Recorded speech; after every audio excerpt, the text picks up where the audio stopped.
이스라엘이 이란을 먼저 공격한 이유는 뭘까? 2025년 6월, 이스라엘은 한밤중에 이란을 기습 공격합니다. 그 대상은 단순한 군기지가 아니라 핵시설이었습니다. 이스라엘은 왜 이런 무모한 선택을 했을까요? 바로 이란이 거의 핵무기를 손에 넣기 직전이었기 때문입니다. 국제원자력기구 IAEA조차 경고했죠. 이란은 평화적 핵 이용 수준을 넘었다. 이스라엘은 생각했습니다. 지금 공격하지 않으면 나중엔 공격할 수 없게 될지도 모른다. 이게 바로 전쟁의 첫 단추였습니다. 그런데 여러분, 이건 단순한 폭격이 아니었습니다. 모사드는 이란 내부로 침투해 들어온 기지를 세우고 이란의 핵, 과학자, 미사일 기지, 방공 시스템까지 정밀 타격합니다. 국가 대 국가가 아니라 마치 영화 본 시리즈처럼 정보전, 심리전, 그리고 초정밀 기술전이 벌어진 거죠. 이에 이란은 격분합니다. 진실의 약속, III 작전을 개시, 이스라엘 병원대 사관주택가까지 공격합니다. 중동 한복판에서 민간인과 군인이 함께 휘말린 전면전이 벌어졌습니다. 여기서 관전, 포인트는 미국입니다. 만약 미국이 이란을 정조준하고 직접 개입한다면 세계 대전 시나리오가 현실로 나타날 수도 있습니다. 이번 전쟁은 영토나 복수가 아닙니다. 누가 세계의 미래 규칙을 정할 것인가?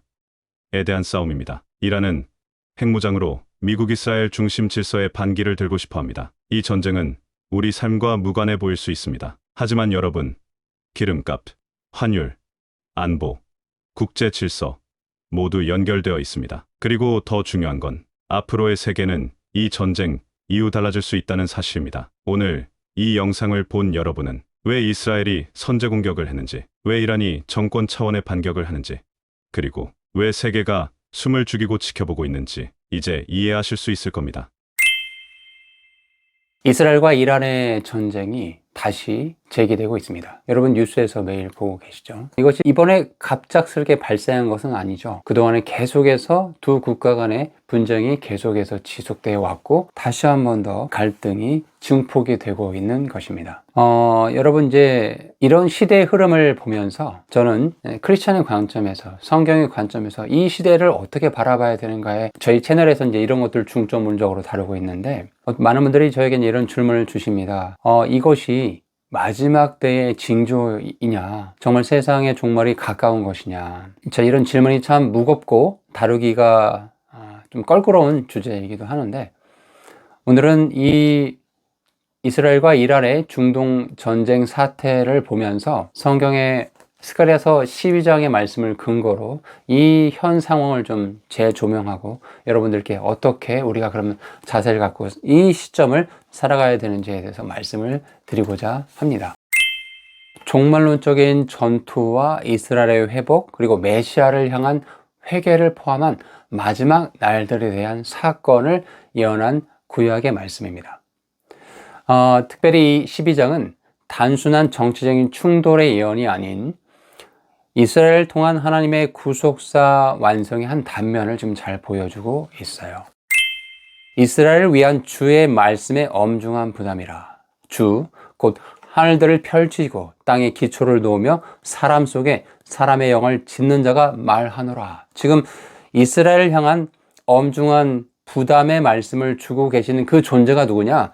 하늘들을 펼치시고 땅의 기초들을 놓으신 또 사람 속에 사람의 영을 짓는 창조주 하나님, 모든 것들의 주권을 행사하시는 주권자 하나님이 되심을 지금 강조하고 있습니다. 그러니까 이 예언의 말씀이 인간의 정치적인 상황이나 어떤 그런 국가들 간의 어떤 이권 다툼 이런 문제의 차원으로 우리 사람의 눈에는 그렇게 보여지지만 하나님의 큰 시각에서 보면 하나님의 구속사적인 관점에서 이 모든 일들이 주도되고 있음을 명확히 지금 선언하고 있는 것입니다. 보라, 사방 모든 백성들이 유다와 예루살렘을 대적하려고 애워쌀 때 내가 예루살렘을 그 백성들에게 사람을 떨게 만드는 잔이 되게 하리라.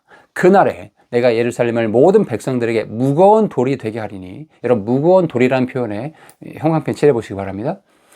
비록 땅의 모든 백성들이 그곳을 대적하려고 함께 모일지라도 그 돌로 짐을 지는 모든 자는 산산조각 끊어지리라.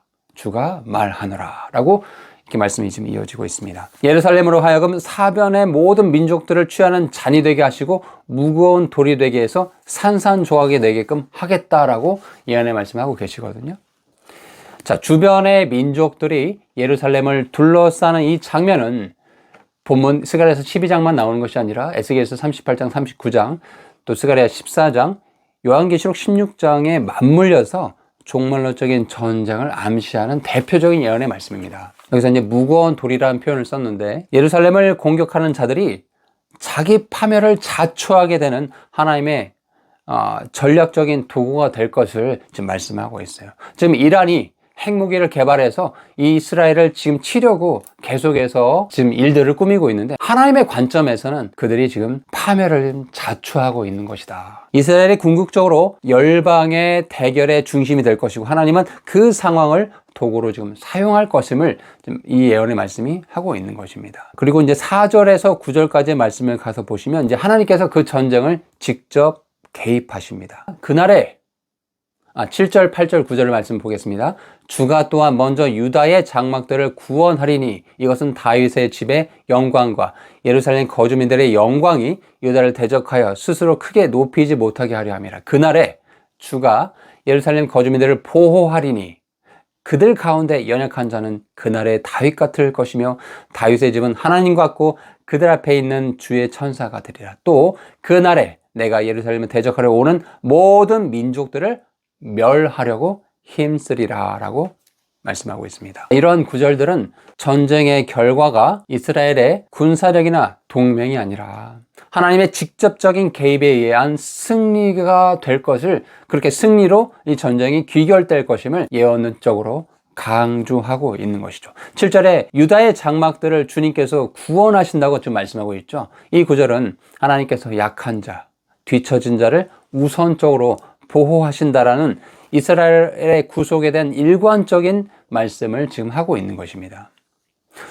자, 왜 이렇게까지 하시냐? 지금 하나님께서는 이스라엘 민족을 특별하게 지금 다루고 계시는 거거든요. 마지막 때에 이스라엘 민족을 위기 속에서 다시 불러내셔서 그리고 위기 가운데 망해라 라는 것이 아니라 그 위기 가운데 다시금 주님 앞으로 회복하게 하시기 위한 이런 모든 과정 가운데 지금 우리는 2025년 6월을 살아가고 있다. 그리고 우리 눈앞에서 뉴스를 통해서 이스라엘과 이란의 전쟁의 이 모습을 지금 우리가 지금 보고 있는 것입니다. 이스라엘 민족을 향한 하나님께서 그 민족들을 향해서 무엇을 회복하고자 하시는 거냐?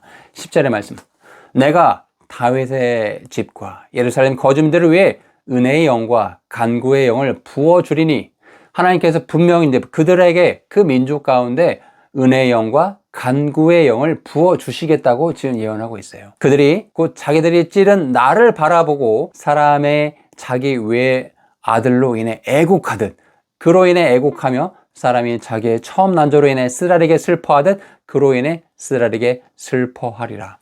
자, 이것이 무슨 말씀입니까? 나를, 곧 자기들이 찌른 나를 바라본다? 여기서 나는 누구예요? 십자가에서 창과 못의 찔림을 받아 피 흘려 죽으신 메시아이신 예수 그리스도를 말하고 있는 것이죠. 요한복음 19장 37절에서 예수 그리스도의 십자가의 사건을 지금 이 연관시켜서 스가랴서 12장 10절의 말씀이 연관지어서 지금 말씀하고 있는 것인데, 이스라엘 민족이 메시아이신 예수님을 바라보지 못하고 초림 때 메시아로 오셨지만 그분이 참 하나님이자 참 사람으로 이 온 인류를 위해 구원자로 오심을 그들이 알지 못했죠. 그래서 결국 창으로 찌르게 되었죠. 바로 그 찌른 예수님을 마지막 때에서야 비로소 이스라엘 민족이 바라보게 될 것이다. 이것은 무엇입니까? 다시 바라본다라는 건, 그분이 참 메시아셨구나. 우리의 민족뿐 아니라 온 이 세상을 구원하실 메시아셨구나라는 걸 다시 인정하고 바라보고 믿음으로 회개하고 그분을 구세주로 보게 되는 날이 반드시 있을 거라는 이 예언의 말씀이 지금 기록되어 있는 것이죠. 그래서 유대인들 가운데 민족적으로 회심의 물결이 일어나게 될 것이고, 로마서 11장 25, 26절 말씀처럼 온 이스라엘이 구원을 받는 일이 분명히 있을 것이라는 것을 이렇게 성경은 유기적으로 말씀을 하고 있는 것입니다. 여러분, 성경이 이 모든 것들이 예언되어 있다는 게 놀랍지 않습니까? 여러분, 근데 이게 제가 오늘 이제 드린 말씀이 여러분들을 겁을 주거나 경고를 하기 위한 말씀이 아닙니다. 이 말씀을 드리는 이유는 지금 우리가 살아서 이 영상을 보고 있잖아요. 저도 말씀을 드리고 있잖아요. 구원의 문이 아직 열려 있다는 말씀을 좀 드리고 싶은 거예요. 우리가 어쩌면 매일 똑같은 일상을 사는 것처럼 느끼기도 합니다. 매일 직장에 가서 일을 하고 퇴근하면 집에 와서 밥 먹고 좀 쉬다가 자고, 이렇게 다람쥐 쳇바퀴 돌듯이 일상을 살아가는 것처럼 보이지만, 여러분 중요한 거는 이 세상은 하나님께서 주관하고 계신다는 사실이에요. 그리고 여러분, 이스라엘과 이란이 전쟁이 펼쳐질 거라고 여러분 한 달 전에 알고 계셨습니까? 알지 못해요. 그런데 하나님께서는 자신의 시간표대로, 자신의 계획대로 이 일들을 진행하고 계신다는 사실입니다. 전쟁과 재난, 불안한 정치와 무너진 도덕의 소용돌이 속에서 하나님은 지금 분명히 말씀하십니다. 저와 여러분에게 말씀하고 계세요. 지금 돌아올 때이다. 그리고 이 중동 사태를 보면서 내가 인정하든 인정하지 않든 이 세상은 하나님이란 존재, 그분이 계획하시고 그분의 약속하신 성경의 말씀대로 지금 흘러가고 있구나. 나는 어떻게 해야 되나? 성경의 하나님을 나는 만나야 되겠구나.